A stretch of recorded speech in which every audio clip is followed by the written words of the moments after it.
তানিয়া, তানিয়া, আমি অফিসে যাচ্ছি বুঝছো। এক কাজ করো, তুমি কিছুক্ষণ পরে উঠে ওষুধ খেয়ে নিও। আর খবরদার, তুমি কিন্তু খালি পেটে কিন্তু ওষুধ খাবা না, কিছু খেয়ে তারপরে কিন্তু ওষুধ খাবা। ঠিক আছে? আর শোনো, কিছুক্ষণ পর পর কিন্তু মাথায় একটু পানি দিও, তাহলে তোমার জ্বর কমে যাবে। ঠিক আছে, আমি গেলাম, অফিসে যাই। ওকে। ওকে।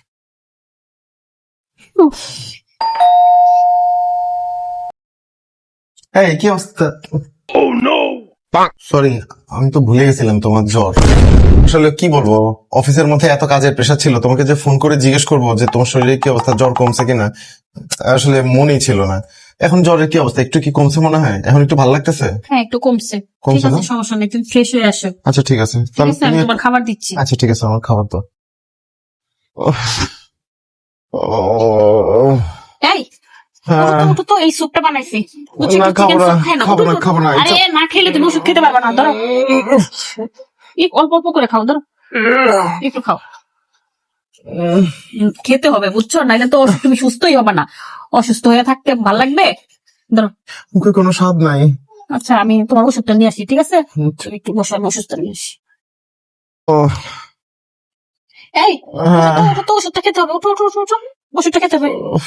এই ধরো। ইচ্ছে করতেছে না খাইতে ওষুধ। আরে ধরো, তো খাও, খাও, খাও, না খেলে সুস্থ হবা।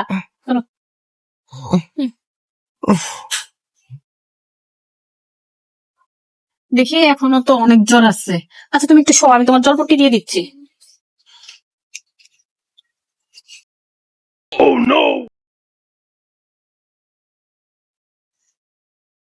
কি ব্যাপার, কি করতেছো? শুয়ে থাকো, উঠতেছো কেন? আচ্ছা, এখন তো আমি আগের থেকে অনেক ভালো আছি, তাই না? সুস্থ আছি। হ্যাঁ, বলছে তোমাকে, তুমি এখনো অনেক দুর্বল আছো। আরে গত 2 দিন ধরে তুমি আমার যে যত্ন করছো, আমার যত্ন কখনই চলে গেছে। তো তোমার যত্ন করবো না তো কার যত্ন করবো বলো? তুমি অসুস্থ, আমার দুনিয়া পুরো অন্ধকার হয়ে গেছে। আচ্ছা, তুমি যখন অসুস্থ থাকো, আমি কি তখন তোমার এভাবে যত্ন নিতে পারি? এটা তো আসলে তোমার দোষ না, এটা আমাদের পুরুষ শাসিত সমাজের দোষ।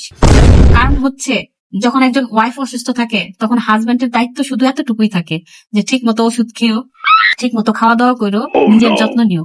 আর যখন সে বাসা থেকে বের হয়, অফিসে চলে যায়, তখন আসলে কাজের ভিড়ে তার সবকিছু মনে থাকে, শুধু তার অসুস্থ বউকে ছাড়া। আসলে এটা তো তোমার দোষ না, এটা হচ্ছে আমাদের এই সমাজের দোষ। কিন্তু একটা জিনিস খেয়াল করছো, কেন একটা মেয়ে তার হাজবেন্ডের এত সেবা যত্ন করে? কারণ একটা মেয়ের কাছে তার হাজবেন্ড হচ্ছে দুনিয়া। কারণ সে দুনিয়ার সবকিছু ভুলে যায় শুধু তার হাজবেন্ডের জন্য। আর সেই হাজবেন্ড যখন অসুস্থ থাকে, তখন মেয়ের দুনিয়া অন্ধকার হয়ে যায়। এখন কেউ তো অন্ধকারে থাকতে চায় না, থাকতে চায় বলো? এজন্য সে তার প্রাণ দিয়ে চেষ্টা করে তার হাজবেন্ডকে সুস্থ করে তোলার জন্য। তো এখানে আসলে তোমার কোনো দোষ না, এটা হচ্ছে আমাদের সমাজের দোষ। কোনো সমস্যা নাই, তুমি শুয়ে থাকো, তোমার জন্য আমি স্যুপ নিয়ে আসতেছি।